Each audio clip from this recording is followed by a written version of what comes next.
Hey everyone, this is Josh from CaliforniaThroughMyLens.com. Today we're hiking Temescal Canyon.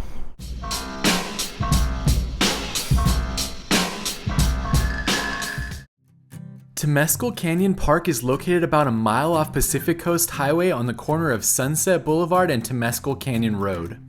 To park in the lot, which is right next to the trailhead, you do have to pay the $10 day use fee.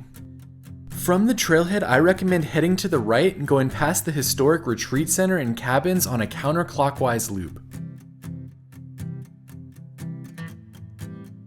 From the end of the paved road, you'll see a dirt road off to the left, and that's the trail you want to take to meet up with the Temescal Canyon Road Trail. From here, the dirt road starts to become a more narrow trail as you head back into a shaded area with lots of picnic benches. Note that this trail is incredibly popular, and if you come on the weekends, there'll probably be hundreds of people here hiking with you. The 100 people is not an exaggeration. This is definitely one of the most popular workout hikes on the west side of LA, and you'll see a lot of people on the trail. That's not a bad thing though, as there's lots of other trails for solitude, and this is just a great family-friendly hike with some amazing views at the end. Heading that way. The trail is easy to follow and it heads in and out of shaded areas as it continues back into the canyon. They allow dogs on the beginning of the trail, but eventually you'll cross the boundary for Topanga State Park and they don't allow dogs in this area.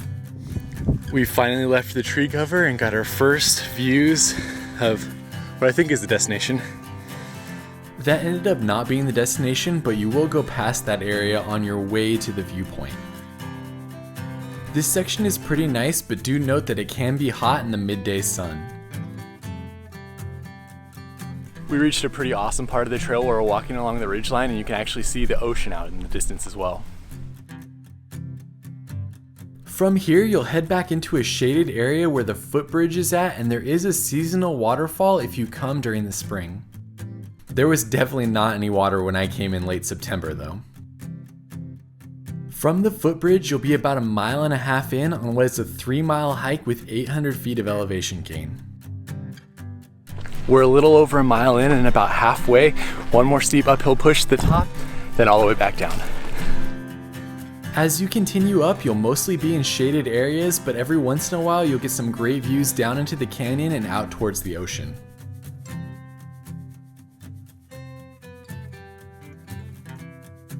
Even though it's steep, this section is actually really nice because you're in and out of the shade.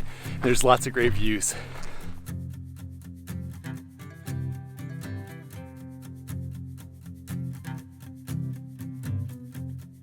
We reached this junction where you can go back, but we are going up that way.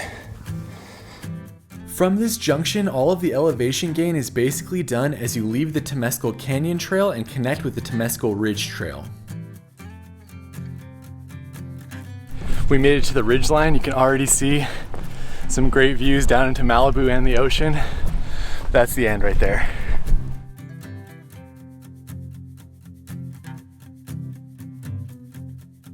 Check it out, we made it to the top. These views are incredible, well worth the 2 miles to get here. Downtown LA, Santa Monica. This is one of my favorite views, but from here you go down and up a small hill and you'll get an unobstructed view of the ocean and downtown LA. It really is hard to think of a better view on a short 2-mile trail than the one that you get at the top of the Temescal Canyon Loop.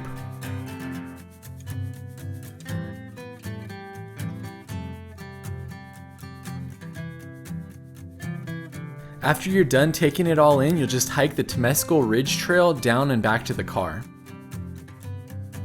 This is why I recommend doing this trail counterclockwise, as you get these views the entire way down.